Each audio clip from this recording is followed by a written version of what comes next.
ফ্রান্সকে গুড়িয়ে 16 বছর পর ফাইনালে স্পেনের সামনে মুখ থুবড়ে পড়ল 2026 বিশ্বকাপের পরাশক্তি এমবাপ্পের ফ্রান্স।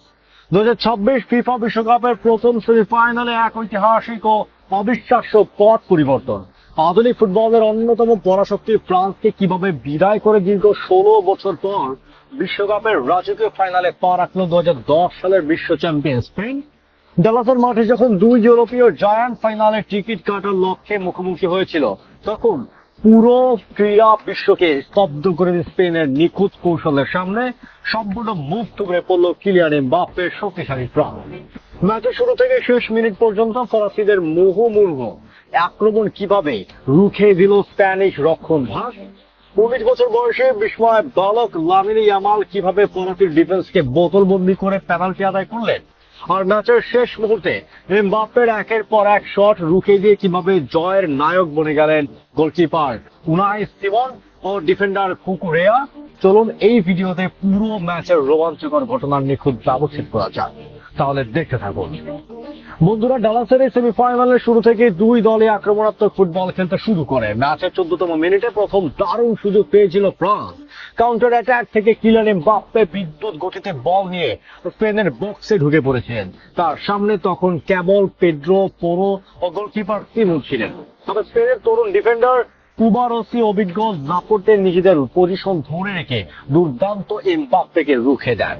এর ঠিক পরে 20তম মিনিটে ম্যাচের মোড় ঘুরে যায়। কুকুরেয়ার বাড়িতে দেওয়া ক্রস ফ্রান্সের লেফট ব্যাকে দিনিয়ে নিয়ন্ত্রণে নিতে গিয়ে ব্যর্থ হন এবং বক্সে থাকা স্প্যানিশ তারকা লামিনে ইয়ামালকে ফাউল করে বসেন। রেফারি সঙ্গে সঙ্গে পেনাল্টি বাঁশি বাজান। বিশ্বকাপ ইতিহাসের তৃতীয় সর্বকনিষ্ঠ খেলোয়াড় হিসেবে পেনাল্টি আদায়ের এই কীর্তি গড়েন 19 বছর ও মাত্র একদিন বয়সী ইয়ামাল।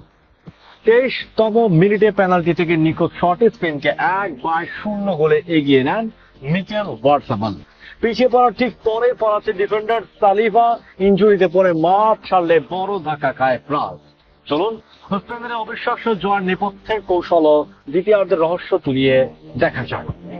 1-0 গোলে পিছিয়ে থেকে বিরতিতে যাওয়ার পর ফ্রান্স ঘুরে দাঁড়ানোর চেষ্টা করেছিল, কিন্তু ম্যাচের 1 ঘন্টা পার হওয়ার আগেই ফরাসিদের জালে দ্বিতীয়বার বল জড়ায় স্পেন।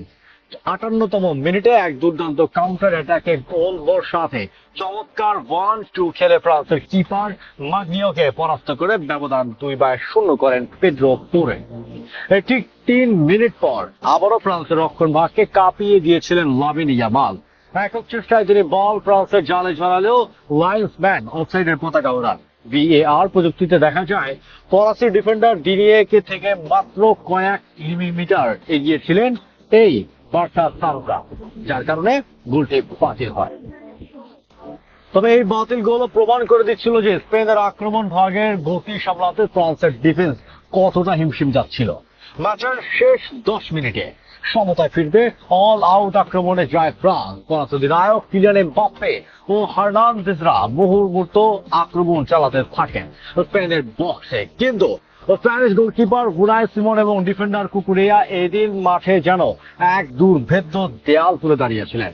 82 ও 83তম মিনিটে সিমন দুর্দান্ত দুটি সেভ করেন। এরপর 89তম মিনিটে এমবাপ্পের একটি জোরালো শট গোলবারের উপর দিয়ে চলে যায়।